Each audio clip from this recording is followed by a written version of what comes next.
Good morning. Yes, today I'm going to do my NBI, Narrative-Based Review Framework, but through via the NBI Live, I'm going to share. It's not rehearsed. I'm not just going to read it. I'm going to talk about it and then dive a little deeper into a conversation with that I revealed this morning. So my teacher this morning was ego, and ego is a vast, expansive subject matter that we can really dive deep into. But the intention that came to me with that is understanding. The more I understand how something exists and how something is created and how something operates, the more power and authority, agency and autonomy I have with guiding it and rewriting it and participating differently in it. So yeah, understanding the ego is a powerful idea, right? So we want to have that right ideas around our ego, and that understanding is the right action, and we'll get the right outcomes. Because if you don't understand how something works, you can't use it. So if you don't understand the dynamics of your ego, and you don't understand how your ego influences everything in your life, then you really never understand the authority of the I and the power that exists when you turn inward, that inward inquiry, living outwardly. So yeah, the ego isn't bad. There's a lot of misconceptions that, you're egotistical and this. Well, you're egotistical in just about everything you do. Your ego is influencing just about everything. So it's not bad, and it's not everything good either. But you're egotistical in every moment of your life, because the ego is influencing every moment of your life. And the ego exists at the center, at the core of your subconscious.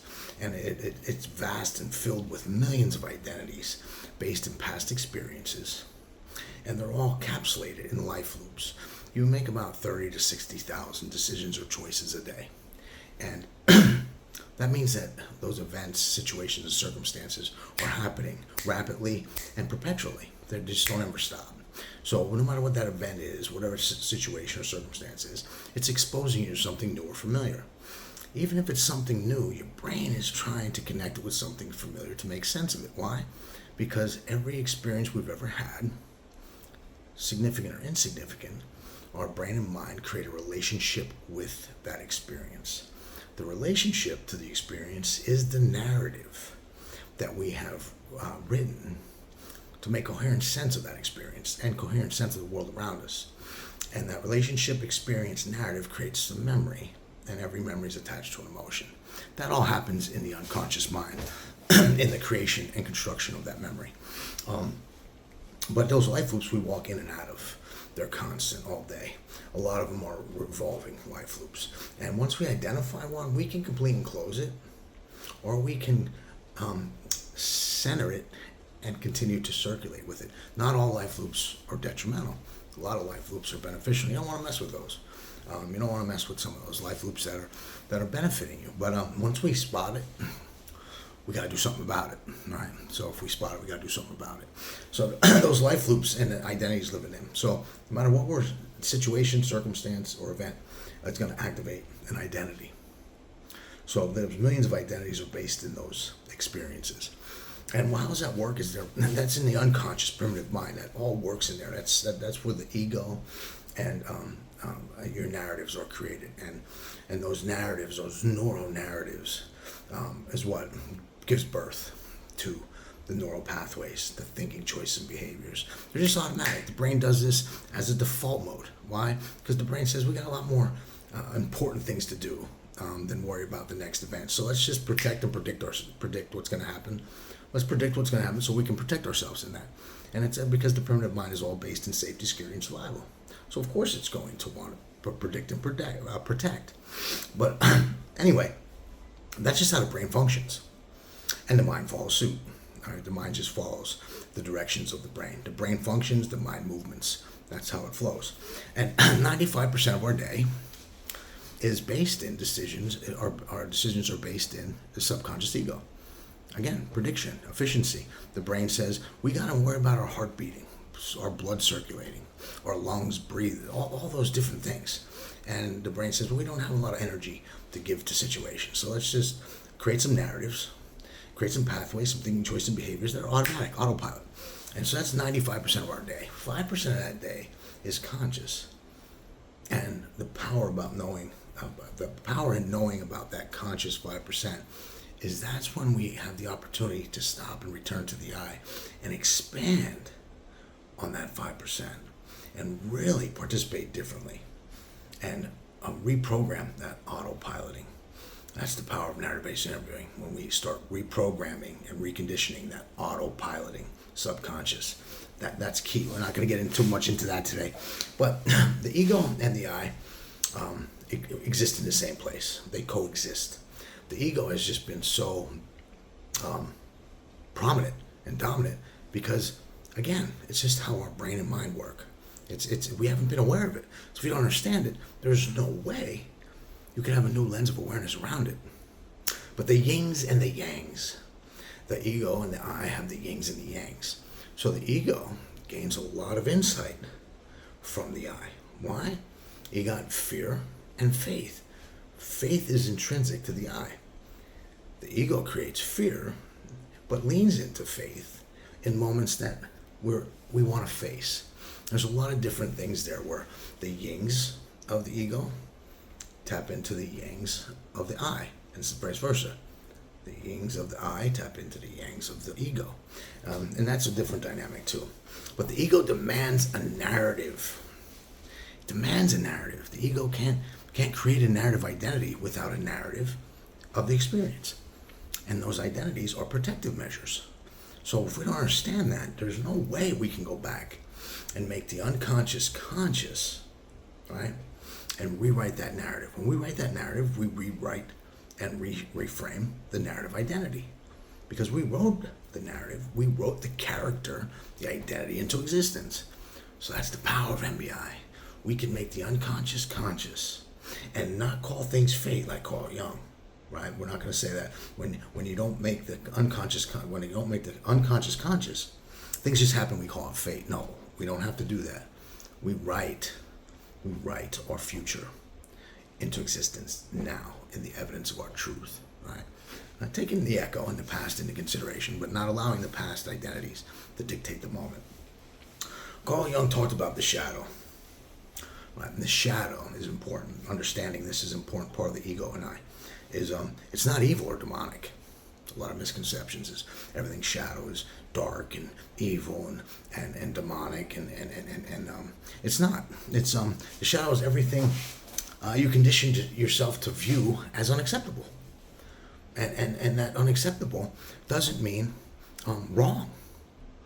It doesn't mean that they're not right. It just means that the world around you has helped condition you to look at these things as unacceptable. And understanding that those shadows live in the unconscious and the ego suppresses your shadow identities. The ego suppresses your shadow identities because the world has conditioned and programmed you to think they're unacceptable. And this is powerful because these thousands of identities have been constructed to defend against our shadow nature. There's thousands of identities in the ego that are activated in any given situation to defend against those shadow identities that we've created a narrative around as unacceptable. We wrote the narrative that this is unacceptable because the world has shut it down or said, be quiet. How about this one? Here's one, the shadow identity. You have a voice and you have passion about a situation and you're 7 years old and somebody says, children should be seen and not heard. Boom, my voice is unacceptable. I don't have a voice. And that narrative continually influences how you advocate for yourself and others moving forward. You want to be seen, not heard. So we can rewrite that narrative, yes, and there's a shadow identity in there that is very beneficial, very helpful, right? So some of your shadow identities are your most powerful identities. That proper identification of a shadow identity and then the proper use of that, you're tapping into unlimited potential and power that previously did not exist because of the narrative and pathways you've constructed and created around it. You wrote in, you wrote that narrative, you wrote in a character. You wrote your own character, your own identity into that narrative based in that situation. And you operate in that. Subconsciously, it just shuts you down. Or, activates something very defensive, or that shut down some of those trauma responses. You want to fight, you want to freeze, you want to fight, or you want to fawn, whatever it might be. The power of your shadow identities, understanding this is important, is locked away. It's locked away based off of the narrative that you created around it as unacceptable. Wow. I mean, when you start looking at this, and you start doing your framework, and you start doing your narrative-based interviewing, and you're making that unconscious conscious, and you're tapping into those memories, experiences, and the relationships with them, and those neural narratives that govern, guide, and guard every aspect of our life, you're going to tap into something you've never tapped into before. It's just a transformative power, man. There's that I consists of that agency, reclaiming that, the autonomy, reclaiming that, the authority, reclaiming that, and knowing who you are, not who the world built you to be, or constructed you to be, or influenced your narrative to be. Now, those identities, those shadow identities, contain a lot of power and truth and revelation. So we want to understand that digging into that is powerful, and understanding. The intention is understanding today.